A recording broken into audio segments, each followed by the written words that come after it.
Swastiastu. Baik pemirsa, sahabat Selobi dimanapun Anda berada, saat sekarang ini saya berada di kediaman Ide Pandita Empu Jaya Acarya Nanda, mengupas terkait dengan banyaknya kasus yang muncul di tanah Bali tercinta tentang aksi bongkar-bongkaran rumah, pelinggih, dan juga beberapa tempat oleh masyarakat karena adanya kesalahan dalam bentuk bangunan terkait dengan aspek kosalek-kosalih. Terkait masalah tersebut, bagaimana pendapat dan tanggapan Ida selaku Sulinggih di tanah Bali? Mari kita simak penjelasan Ida. Ini Ida Punapi terkait dengan banyaknya aksi bongkar-bongkaran masyarakat, kemudian bangunan yang banyak dibongkar karena dibilang salah bentuk, salah posisi, di tengah himpitan tanah yang semakin mahal dan semakin sempit di tanah Bali. Bagaimana Ida bisa memberikan solusi kepada masyarakat luas? Oke, Om Swastiastu, pemirsa Selobi dimanapun berada, dan Om Swastiastu Jero sudah berkenan hadir di Wiria untuk memberikan edukasi kepada masyarakat. Karena tugas seorang Sulinggih adalah penadang Upadesa. Mungkin saya tidak bisa tatap muka langsung bersama umat, namun melalui Selobi Omnipora ini ternyata memberikan manfaat yang luar biasa. Karena bisa ditonton seantero Nusantara, mungkin juga dari umat yang ada di luar negeri ya, di luar negara gitu. Terkait pertanyaan Jero itu, sebenarnya apa yang telah diwarisi oleh leluhur kita luar biasa. Makanya saya bangga sekali sebagai orang Bali, ya, terutama masalah warisan-warisan yang diberikan oleh leluhur-leluhur kita. Apa yang menjadi tema kita dan topik kita hari ini mengangkat tentang kosala-kosali itu ilmu tentang bangunan sebenarnya itu. Karena kata kosala artinya rumah. Tentu hal ini tidak bisa dipisah dengan astabumi. Betul. Nah, jadi astabumi tentang tata ruang. Di dalam ajaran agama Hindu, keyakinan kita tentang kehinduan kita, apa yang termaktub, tersurat di dalam Pancasarada jelas sekali. Di mana antara Brahman dengan Atman sesungguhnya sehakikat. Di mana Brahman itu adalah spirit, roh yang menyebabkan kita hadir sebagai kosa perina, sumber penyebab dari semua yang ada, sangkan paring rumandina bersifat suci. Kemudian percikan beliau yang menjadikan diri kita hidup itu dalam bentuk Sang Yang Atma sesungguhnya adalah entitas yang suci. Tuhan adalah sebuah kemuliaan, maka Atman pun kemuliaan. Alam semesta inilah badan Tuhan. Dalam konsep Samkhya atau Brahaspatipattu adalah dia bagian dari Maya Siratatul. Tapi tidak senantiasa Maya itu negatif, tergantung kita mengkondisikan dan memfungsikan. Kemudian di dalam kehidupan ini kita hadir adalah Atman yang menjasmani, yaitu bahasa saya rohani yang menjasmani. Kita masuk ke ranah filosofi dulu. Kita tidak langsung ujuk-ujuk pada instrumen yang hadir, apa yang disebut kosala-kosali itu dan astabumi. Jadi badan kita lah matriks, pembungkus. Ya, kalau boleh saya sampaikan dengan bahasa yang sangat bagus sekali. Tubuhlah istana bagi Atman. Maka Atman itu kan menjadi Narayana. Tapi kalau tubuh itu penjara, maka Atman menjadi narapidana. Ya kan ya. Nah sekarang setelah kita hadir, untuk apa sih sebenarnya Atman itu menggunakan badan? Atman tidak bisa berkarma. Dan maka itu dengan badan inilah kita berkarma. Kemudian Atman itu hadir untuk apa? Untuk bermakna lah badan ini. Makanya manusia memiliki nilai bukan dari bobot beratnya netonya, tapi kualitas dirinya, sejauh mana dia mampu mengupgrade sifat-sifat ketuhanan itu di dalam implementasi bagi kehidupan manusia dan kehidupan nyata ini. Selanjutnya pula, ketika dia hadir di muka bumi, jadi manusia tidak hanya dibungkus, dimatriki oleh badan ini, lalu dimatriki oleh alam semesta. Alam semesta, makrokosmos itu. Makrokosmos. Alam semesta ini punya ruang, punya batas, Maka di dalam ajaran agama ini setelah kita berkeyakinan atau tata keyakinan, kita turunkan menjadi tata nilai. Sudah saya sebutkan tadi, mungkin dalam pertemuan berikut kita akan berbincang. Ini yang banyak tidak dipahami. Dari tata keyakinan menjadi tata nilai, dari tata nilai menjadi tata pikir. Ya. Bagaimana kita membangun diri kita dari kita memiliki pengertian dan konsep yang benar tentang hidup. Ini penting sekali. Kita ini kan amburadul, kita mau kemana? Ya kan? What do you want? Apa yang Anda inginkan sekarang kacau di era global. Kita sudah kehilangan jati diri kita, dalam bahasa akademis ya, alienasi etologi namanya. Kita alienasi kultural, alien itu keterasingan sosiologi, alienasi kultural dengan budaya kita itu sudah terjadi, makanya banyak sekali kita kehilangan sesuatu. Baik, sebenarnya dalam konsep kelahiran itu sendiri, Ida, apa sih yang seharusnya tugas seorang manusia berkarma di dunia ini? Apa seharusnya pokok daripada tugas manusia-manusia dilahirkan ke bumi ini? Yeah. Sebelum akhirnya terjadi pelencengan stigma seperti sekarang, semua seolah-olah mengejar keduniawian yang tinggi sekali. Sebenarnya begini, kalau kita bicara masalah kehadiran kita kan diatur ya oleh hukum dharma ya. Makanya dharma raksita raksata, siapa yang melaksanakan dharma akan dijaga oleh dharma. Apa yang ada dharma itu? Satu adalah kita kembalikan dulu sebelum pertanyaan itu, dari tata pikir yang benar, konsep yang benar menjadi tata laku yang benar, sehingga kita mengenal ajaran sila menjadi sangat mulia. Dia menjadi susila, oleh lain disebut dengan etika, itu kan bahasa etos itu dalam bahasa Yunani. Kemudian dari tata laku menjadi tata sarana, instrumen ya, infrastruktur. Nah, terkait dengan tadi itu, apa sih sebenarnya tata laku yang harus dibangun gitu, kewajiban kita? Satu adalah kewajiban secara internal, saya sebut dengan swadharma. Swadharma. Iya. Seperti apa yang harus dijalankan Swadharma manusia? adalah bagaimana pertama dia menyeimbangkan, kemudian melihat visi dan misi kelahiran di muka bumi ini. Ya kan? Apa niking dadiwan utama juga ya. Nimitaning mangkana wenang itu mulung ring awakna saking sangsara maka sedanikan subakarma. Tugas kita hadirlah untuk berkarma. Karmani ewa di karste maka lesu kadasaneka sudah biasa. Jadi dijelaskan bahwa sesungguhnya tidak ada yang lebih mulia daripada karma. Karma yang bagaimana? Kita menyaksikan, kemudian kita membaca, kita menemukan, kita melakukan dua karma. Karma baik subha karma, kemudian karma yang tidak baik ya asubha karma. Di subha karma pun ada lagi. Baiknya sampai di mana? Kalau kita masih perih, walaupun dia baik, kita ingin menginginkan swarga atau sorga begitu, dia namanya subha karma anse. Tapi bagaimana karma yang kita lakukan sebagai unsur pelepasan? Niskama karma. Karena kita hadir karena karma, maka yang melepaskan kehidupan kita dalam konsep weragya ini. Tapi kenyataannya sekarang bukan pelepasan yang ada, tapi mengikat kita terus.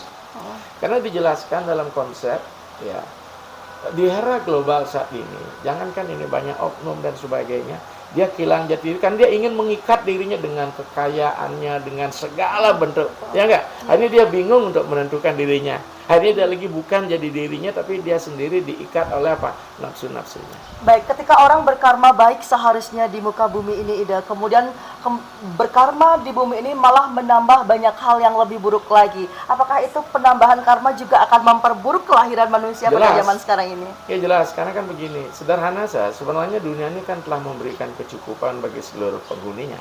Tapi bagi orang yang serakah, seluruh isi dunia ini kurang. Ya kan? Nah sekarang kita lanjut lagi, swadharma kan. Yang kedua paradharma, kewajiban pada sesama.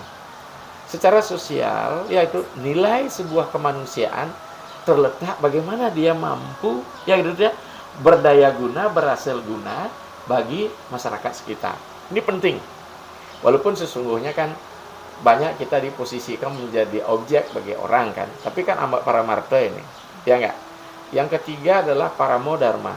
Apa itu paramodharma? Hubungan kita dengan Tuhan. Ini yang luar biasa. Jadi ini vertikal. Kan itu dia. Kemudian antara sesama ini termasuk sama-sama ciptaan Tuhan. Maka konsep saya yang ke dalam namanya swarta, arta ada tujuan, sesama adalah pararta, kemudian yang ke atas adalah paramarta. Nah, terkait dengan kewajiban itu seperti kita katakan tadi, ketika dia lahir dia dibungkus oleh metrik badan ini. Jadi saya sering bilang dengan badan kita atman bisa berkarma, dengan atman badan bermakna. Makanya tolong badan ini kita gunakan untuk berkarma, ya, termasuk juga organ otak kita yang melahirkan apa yang disebut dengan pemikiran cita. Selanjutnya, begitu kita hadir di muka bumi, kita diberikan ruang, matriks, untuk kita bisa berkiprah. Lapangan kehidupan, atau dalam bahasa Sanskrit disebut dengan kesetra. Jadi hanya sekarang kesetra itu dilarikan sebagai TPA, tempat pembuangan akhir. Yang sesungguhnya kuburan. Setra itu bukan itu maksudnya, tapi alusnya sema bahasa Bali lah setra, pada sema. Sema itu udah benar Sanskerta. Sema itu memang tempat daur ulang. Jadi dunia inilah kesetra, maka itu dalam Bharata Yuddha itu sebenarnya kuru kesetra, lapangan bangsa kuru itulah bukan dalam rangka kita saling bunuh-membunuh peperangan fisik, tapi bagaimana kita memerangi sifat-sifat tidak baik, perilaku yang tidak baik, pemikiran yang tidak baik, sehingga kita bisa menang, ya, kita sukses. Berarti musuh manusia itu sebenarnya dalam diri sendiri. Dalam diri apa, Norana Mitra mengeluarkan anak geleng reng hati, tidak ada musuh yang lebih utama yang kecuali kehidupannya dalam diri. Apakah kebahagiaan itu ketika kita telah memenangkan diri kita sendiri seperti ini Kak Ida, apa seperti apa konteksnya? Konsep memenangkan itu tidak menimbulkan korban dalam ini, ya enggak? Tapi ada sebuah gradasi di mana dia meninggalkan sifat buruk. Jadi kalau kita masih bicara bahwa buruk itu rubinedo, tidak, buta kala sesungguhnya tidak negatif. Tapi justru karena ketika dia mengalami penyomian, dia kembali kepada jalur yang sesungguhnya, tupoksinya di sinilah, ya kan? Tapi kebahagiaan yang langka kan nggak pernah, karena dia wujud maya. Nah, kita kembali tentang mandala tadi ya. Dalam konsep kita di Bali, ketika dari tata laku menjadi tata sarana, kita mengenal 5 instrumen. Apa nih Kak Ida? Nah, 1 yantra. Kita hidup diajarkan dengan simbol. Betul. Nah, kalau dia wilayah sakral, dia menjadi simbol. Ketika di wilayah propan, dia menjadi tanda. Ya enggak? Yang namanya simbol, dia bermakna. Nah, yang namanya tanda, dialah bahasa kode. Bisa begini di jalan, oh iya, perempatan. Tapi kalau begini dalam agama tapak daro, beda maknanya. Ya enggak? Jadi ini ya. Jadi dengan demikian, kalau ini merah ya rumah sakit kan, palang merah. Palang Ya, jadi merah Indonesia. itu tanda. Apa beda tanda dengan simbol jelas? Nah, terkait dengan bahwa di situ yantra, kemudian ada mantra. Ya, orang sering mantra itu terkait dengan jampi-jampi, itu kan kesalahan pemahaman umat sebelah di luar Hindu, bahwa mantra itu hanya untuk Pak Dukun, untuk dunia sihir, dunia magis. Enggak. Sesungguhnya Mantra itulah simbol daripada pikiran suci. simbol daripada pikiran suci. Makanya manana dan tara. Manana artinya pikiran, tara artinya menyeberangkan. Berarti setiap manusia berhak untuk mengucapkan mantra. Silakan. Nah, itu secaranya. Jadi dia doa atau puja setawa kalau selingge nanti membuatnya. Mantra, kemudian yantra, mudra. Kita mengenal sulingnya gerak tangan ya. Kehidupan ini harus digerakkan. Maknanya apa? Ketika dia mudra, tangan harus digerakkan, kita harus bekerja. Sulingnya menggerakkan tangan dengan mengandung di sini mengandung energi nih. Luar biasa, tangan kanan kiri ini. Begini aja menimbulkan panas dan sebagainya ya. Nah, jadi apalagi ini ada energi, apalagi ada guratan-guratan kalau kita faham misteri seseorang ya, tentang astrologi. Yantra, mantra, mudra, aksara. Aksara. Oke. Aksara itu A artinya awal, kesa artinya akhir. Ada ra artinya mulia. Aksara adalah lingkaran dari A sampai akhir yang membentuk satu kesatuan yang memberikan kita makna kemuliaan. Kita diajak untuk simbol-simbol. Mengapa? Ketika kita bicara aksara, dia berupa simbol, dia bisa dibaca. Ketika dia dibaca, dia melahirkan sabda. Oke. Setelah dia melahirkan sabda, disitulah kita akan menggetarkan alam semesta. Nah, maka itu kalau orang mengucapkan mantra, kan itu mudra, aksara akan dijadikan mantra. Pikiran kita harus bersih, sehingga dia betul mano mulam idam jagat. Dunia ini akan memberikan pantulan terhadap apa pikiran kita dalam bentuk aksara, mantra, mudra. Kemudian mandala. Itu yang kelima. Ini yang sebenarnya wilayah ini akan kita bahas lebih spesifik. Mandala itu ruang suci. Ruang suci. Inilah disebut dengan astabumi. Iya enggak? Astabumi tentu akan dibagi 3 mandala. Ada mandala utama, ada mandala madya, ada mandala nista. Kalau dia dalam aspek horizontal. Kalau dia vertikal, kita akan bagi Seperti ya, napi nikah. dengan tubuh manusia. Utama madhyama nistama. Kalau dia horizontal dia menjadi mandala, kalau dia vertikal dia menjadi ange. Sama dengan kepala kita ya ada di atas badan kita madhyama ange, dari nabi pusar ke bawah nistama ange. Nah, dalam konsep ini, dalam konsep Tri Mandala Triangle, apa saja yang bisa dibangun di utama mandala? Bagaimana kita membuat titik nol? Kayak gitu ya? Betul. Anggaplah konsep mandala kita sekarang timur itu utama, karena terbitnya matahari sumber energi, utara adalah gunung atau Kaadia, maka utara utama, timur utama, maka timur laut lah utamaning utama. Timur utama ke selatan nista, maka di tenggara adalah madya. Di selatan nista, ke barat nista, maka di barat daya nistaning nista. Kemudian utara utama, barat nista, maka barat laut lah madya. Maka dengan demikian, apa yang boleh dibangun di utamaning utama, apa yang harus dibangun di madyaning mandala, madyaning madya, mana yang ada di nista. Inilah yang disebut dengan tata letak, tata ruang. Ini namanya mandala. Nah, ini kembali pada kesepakatan. Misal kalau Tabanan, orang mau ulu ke jalan, sehingga Merajan di rumah timur jalan tetap dia berada di pinggir sebelah baratnya. Itu di Tabanan. Tabanan. Kemudian di Beleleng, kajanya ke gunung. Oke, malah tenggara menjadi arah suci. Nah, jadi inilah tata ruang. Itu kesepakatan. Bukan kesepakatan, energi. Pak. Bukan kesepakatan. Kesepakatan itu kan asal dari kontemplasi para leluhur kita. Ya enggak? Makanya konsep ulu sama dengan saya di sini, saya mengambil posisi paling timur. Nah, dan tidak boleh berdekat dalam teori magis dan mistis. Kalau ada orang berdekatan dengan Giriya Sulinge, kalau ngeluanin, menghulukan, maka dia panas katanya. Karena kita sebagai Sulinge dalam kasusnya kan kepala dia. Maka Stungkara, kita yang di timur ini sudah lembah, kemudian di utara ini adalah tanah kosong, di baratnya kan sudah tebel namanya, dia kenista. Nah, di dalam konsep tata astabumi ini, tata ruang yang disebut dengan mandala, kita tidak sembarangan membangun mandala. Maka dari itu, rumah orang Bali yang beragama Hindu adalah sakral sesungguhnya. Ya, patokan-patokan yang harus benar-benar dijaga dalam pembangunan. Maksudnya begini, maka ketika dia menjadi seluruh wilayah suci, bahasa keilmuan ya, struktur dan konstruksi harus dibangun dengan cara suci. Struktur dan konstruksi dibangun dengan cara suci. Satu, minimal kita ngeruak dulu. Ngeruak karang. Apakah itu menjadi hal yang harus dilakukan? Harus bagi kita orang Bali yang Hindu. Kenapa? Jangankan Bali yang Hindu, orang Hindu yang ada di luar daerah pun menerapkan seperti itu. Makanya saya sekarang ini keliling Indonesia. Dalam rangka apa? Menyebarkan ajaran-ajaran leluhur. Apalagi di luar daerah kan tingkat edukasinya rendah.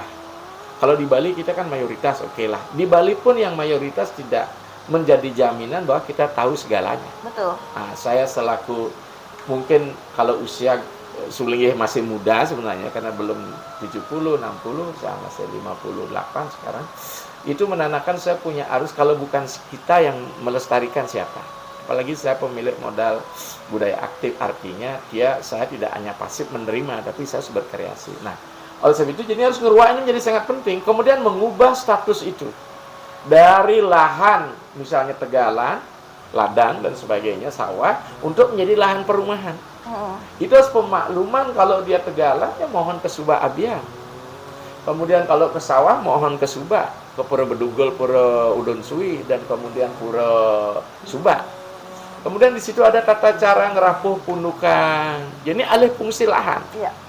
Mengalihkan fungsional lahan secara niskala. Iya, alih fungsi lahan secara niskala, oke lah kepemilikan. Sebenarnya kan kita hanya hukum positif aja mengatakan bahwa kita yang punya ini, toh ketika kita meninggal nanti kan tidak dibawa ini. Tidak ada membawa hanya apa-apa. Hukum positif aja untuk memberikan kepastian agar tidak saling klaim, kan itu dengan sertifikat hukum. Tapi secara keagamaan ini semuanya milik Ibu Pertiwi. Maka saya ingat sekali di dalam sebuah doa yang namanya Siwa Samuha, bumi ini adalah simbol ibu.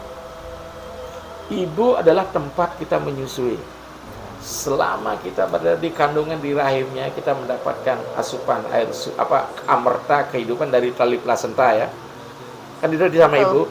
Begitu kita dilahirkan, kita menetek. Begitu kita lepas, kita menyusu pada alam semesta. Apa alam semesta? Ya kita bekerja, mana ada yang tidak menikmati makanan yang berasal dari ibu pertiwi. Semua dari sana. Semua dari pertiwi. Bilang mau binatang lah gitu, hewan begitu. Kalau umpama yang makan daging juga kan, di situ juga rumput, padi-padian, biji-bijian, semua dari alam. Jadi ibu kita, makanya ibu kita tempat masa katakan sebenarnya ibu pertiwi sangat sabar sekali. Betul. Tapi karena kita yang kurang, makanya di sini kan jadi begitu masuk tambah hadam. Karena saya bagaimana berusaha saya komunikasi dengan alam ini. Itu yang penting. Ya, penting. karena alam ini hidup. Tanpa alam ini hidup, kita tidak akan bisa diberikan kehidupan. Ini penting sekali. Ini penting sekali merawat. Nah, kita kan lebih baik sekarang merawat diri kita lebih per reality ya ketimbang melihat alam. Jadi pencarian ini sangat penting. Nah, sebab itu setelah ngeruak, baru kita akan membuat bangunan kan seperti ini kan. Kita mulai menggunakan pesala-pesali. Ya enggak? Di mana tempat dapur, di mana tempat kamar kecil, di mana kamar tidur. Kemudian mesinnya kita waktu tidur hulunya menghadap kemana kan seperti itu. Sehingga dengan demikian inilah antara asta bumi dan kosala-kosali ini menjadi nyambung. Jadi dengan demikian kalau benar tepat, ya ritualnya benar, tata letaknya benar, bangunan posisinya benar, kan seperti itu ya. Posisinya niki kalau bisa tanah itu menghadap ke renahnya lebih ke timur. Ini ke renah ke timur karena ini lembah ini. Jadi kita dapat sinar matahari. Konsepnya seperti itu. Begitu. Kemudian renah juga ke utara atau memang ini konsep. Jadi dengan demikian selain kesehatan secara sirkulasi, sanitasi, nah sama dengan saya ada jendela 2 kita buka, di sini juga buka los masuk kan. Kalau kita lihat sebelah ini kan rumah udah mepet-mepet. Bagaimana kita tidak panas di dalam? Pertukaran udaranya. Ya. Nah sekarang di Bali udah mulai. Jangankan kita punya tata ruang yang disebut dengan natah. Sentrum ya. Kayak ini saya buat syada ini. Orang air cucuran atap saja nyambung jadi satu dan tumpang tindih. Nah itu dia. Ini yang sekarang pokok permasalahan. Iya kan di sini nih. Jadi tatanya seperti ini. Nah gimana caranya? Yang itu dia. Ya cap-capan yang mengenai rumah orang lain. Orang lain, mesti itu sudah nggak boleh dalam tata bangunan kosala-kosali di Bali. Kalau itu terjadi bagaimana solusinya? Iya mesti kita harus kembali air cucuran itu memang jatuh di wilayah kita masing-masing, di mandala kita. Ini penting ini ya. Kemudian sekarang tata letak tidak, misalnya kan di rumah langsung tembok sebelah saudara tetangga nih. Jadi konsepnya apa? Nah sekarang kita lihat juga posisi tanah nih sebelum kita tentang rumah ya spesifik. Apakah posisi rumah kita paling ujung seperti ini karang panas sebenarnya? Nanti paling ujung penanggu ya. Kemudian tumak rurung, ini juga tumak rurung, ya enggak? Nah, bagaimana tentang ini? Nah, di dalam teks salah satu literasi namanya Tato Japekale, karang gerah itu bisa dinetralisir dengan terapi ritual. Terapi ritual. Ya salah satulah pecaruan Jigeremayo. Pecaruan Jigeremayo. Ya caru siap putih dengan olah limang tanding semua ya. Kemudian nanti setiap sudut-sudut kita tanam. Karena itu energinya panas di dalam tanah itu. Yang kedua pengasih butel atau pemayu karang. Seperti lapi bentuknya nih kan. Bentuknya alasnya dari sesenen, artinya dulang tanah. Di surat Surya Chandra kemudian ada siap sudah malet, ayam sudah malet dipanggang dengan bebek putih, tumpeng putih kuning. Situ doanya juga jelas di Jigeremayo kan seperti itu mikir yang penting. Nah, jadi ini juga menjadi terapi untuk mandala dulu wilayah. Baik. Kemudian juga komposisi yang sulit kita misalnya pah-pahan pembagian pintu keluar. Ya. Kadang-kadang bisa berhadapan. Nah, adalah keluarga. Iya, maka dengan demikian kan tidak mesti ini baru kita ruang. Misalnya kita rumah menghadap utara di selatan jalan. Itu paling sulit pembagian untuk pintu keluar. Ya enggak? Betul. Karena oleh sebab itu ada yang namanya disebut dengan pemalialit. Jadi berapa urip dina hari yang kita akan pakai untuk mengupacara itulah dipakai dengan pemalialit diisi batu dan kewangian di sini sesuai dengan urip dina. Aniki di lubang ini misal kalau tidak sesuai dengan pah-pah yang disebut dengan asta bumi. Peneduh nikah apakah bisa berlangsung lama sekali digunakan atau seperti napida? Kalau kita kembali sama kita melakukan investasi sama dengan ini, baterainya bisa Baik. low kan? Berarti kalau pemali alit nikah berapa lama bertahan dan berapa lama harus di-charger kembali? Sedikit tidak 10 tahun kita harus remajakan 10 lagi. tahun. Iya kan, pemali alit ya kan? Nah, tanah juga demikian ya. 10 tahun kita sudah rehab karena dia kembali ke titik nol. Betul. Oke ya. Nah, terkait dengan rumah lagi, cair cucuran ya. Ini kembali dipotong, luruskan di mana wilayah kita. Mungkin rumah kita pun tumpang tindih atapnya. Nah, nikah Dengan ya? bangunan gitu ya. Banyak yang Makanya habis nikah. belum lagi rumahnya kan belum bisa tuntas sehari, maka balai Bali itu benar sekali ya. Ada balai dajengnya lepas, balai dangin atau balai sumangennya lepas, balai bagian barat, balai daunnya lepas itu, sehingga tidak ada yang madu caracapan. Kalau sampai seperti ini, inilah disebut dengan Pemahayu, dengan Banten yang disebut dengan balai pegat atap.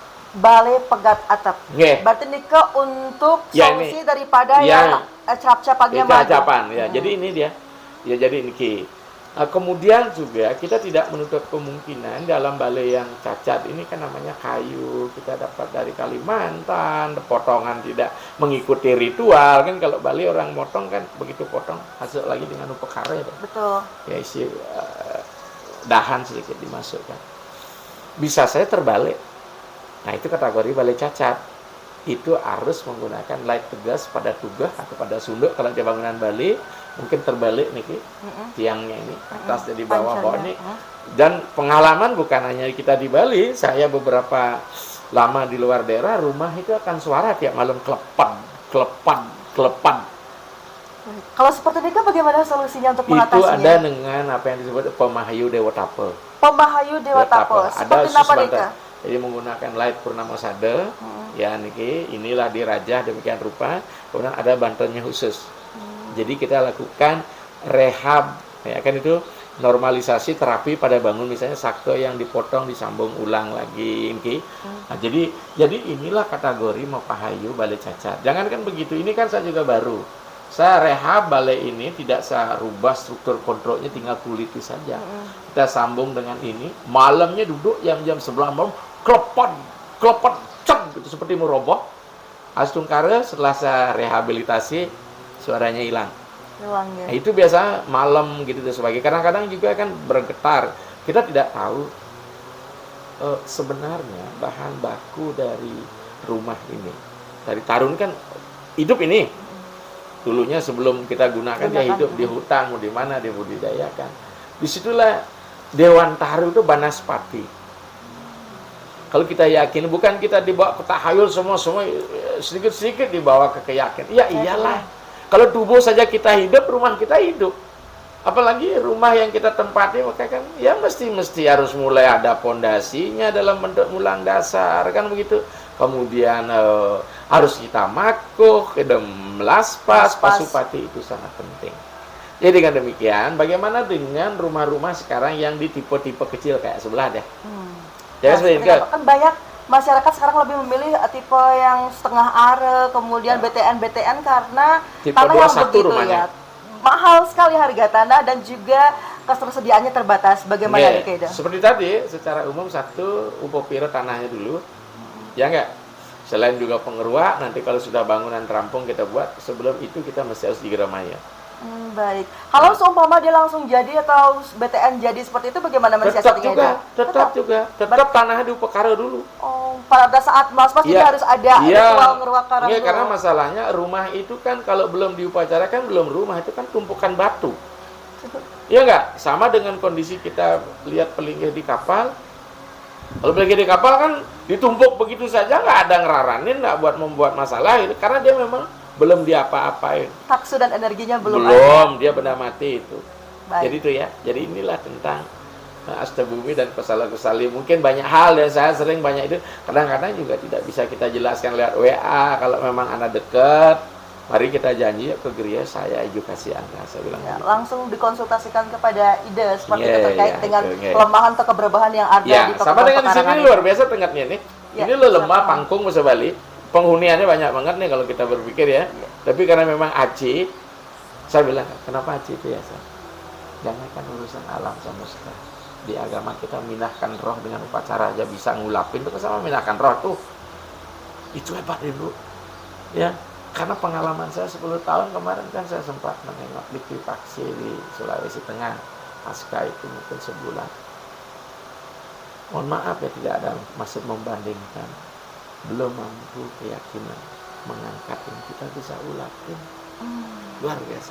Barulah kita bangga menjadi umat Hindu di Bali. Betul. Jadi Berarti segala permasalahan itu ada solusinya secara niskala. Ya. Tidak perlu bongkar-bongkaran seperti Nggak ini. perlu dihancurin. Nah, jika kalau cacat bangunan nggak perlu dibongkar, diisi dengan pengelukatan, itu dah dewa tape gitu loh. Ya. Kalau tata ruangnya kurang dibenahi, diatur sedemikian rupa, nanti sukatnya dibenerin gitu, diisikan pemali gitu. Ya. Hanya merubah sedikit saja tanpa harus membongkar keseluruhan seperti ini Kang Ida. Yeah. Dan juga banyak juga bukan hanya sekedar rumah Ida, juga pelinggih-pelinggih yang harus digusur, dibongkar dan dipindah tempatkan seperti itu. Apakah kalau pelinggih memang harus dibongkar? Kalau posisi maka itu kayak biasanya pelinggih ini sekarang kan begini gitu. Orang kan lebih mementingkan tempat huniannya ketimbang pelinggihnya. Ya enggak? Jadi rumah lu dibuat, ya, hanya sisanya masih 2 meter. Sisanya tuh suka-suka gua, mau gua sisain di mana, kan gitu dia. Ini baru nanya ke kita, Ide, saya punya tanah sekian, saya ingin buat pelinggih. Gimana caranya ini, Ide? Tolong ini. jadi kita sudah tidak lagi mengutamakan pelinggih berada di Utama Mandala. Sebenarnya Berajansa ada di Tenggara ini kan tanah baru tamahan ini. Kalau dulu pasti saya bawa ke situ, ke timur laut kan. Dan nanya, gimana caranya? Waduh, ini saya diberikan pekerjaan banyak nih. Ya nggak? Ya, betul. Tinggal sekarang kan di dalam tata letak pelinggih pun ada namanya jajar kemiri. Ke timur, dari timur ke barat menyangkut spirit. Dari utara ke selatan menyangkut maintenance dan finance. Itu karakteristik daripada pelinggih pura maupun Sangha Pemeraja. Di timur mengandung spirit, apakah leluhur. Di utara menyangkut kesejahteraan. Maka bahasanya dari timur ke barat, kiblat kita menghadap ke timur adalah apa? Kesucian atau kebahagiaan. Di sini menyangkut kesejahteraan di utara. Tinggal itu saja, maka itu kita mesti memahami dan melembagakan mana sih dewa ista dewata yang kita puja terkait dengan kemakmuran, berarti di utara ditaruh. Protek misalnya Penunggun Karang, mau tidak mau, walaupun mungkin posisinya tidak berada di barat laut, mungkin di selatan atau di barat daya, kita posisikan berada menghadapnya ke selatan. Ke selatan. Ya ini dulu, maintenance. Gitu. Ya, okay. Baik pemirsa, demikian tanggapan daripada Ide Pandita Empu Jaya Acaryananda terkait tentang asta bumi yang berpadu padan dengan asta Kosala Kosali seperti itu. Tidak ada bangunan yang harus dibongkar, semua ada solusinya dan bisa dikomunikasikan secara diskala lewat yantra, mantra, tantra dan lain sebagainya seperti arahan beliau. Jadi pada intinya jangan pernah malu bertanya ketika mengalami suatu permasalahan, tangkilah ke geria, minta solusi dan konsultasikan semuanya sehingga tidak perlu ada aksi bongkar-bongkaran yang akhirnya merugikan semua pihak. Apalagi kita nanya pada paranormal ya, ini harus dibongkar ya, harus begini, aduh kasihan. Betul. Karena seluruh perjuangan untuk membangun itu juga banyak dan tinggi sekali, penuh dengan usaha dan harus dibongkar nih luar biasa kecewanya. Semoga informasi tadi bermanfaat untuk seluruh sahabat Selobi dimanapun Anda berada, dan saya Selobi Omnivora bersama Ide Pandita Empu Jaya Acaryananda pamit undur diri terkait hal ini. Semoga nanti pertanyaan-pertanyaan di kolom komentar bisa dikonsultasikan di kemudian hari bersama Ide kembali. Rahayu, Rama Santi, Om Santi, Santi, Santi Om. Om Kiata Ya Naicha.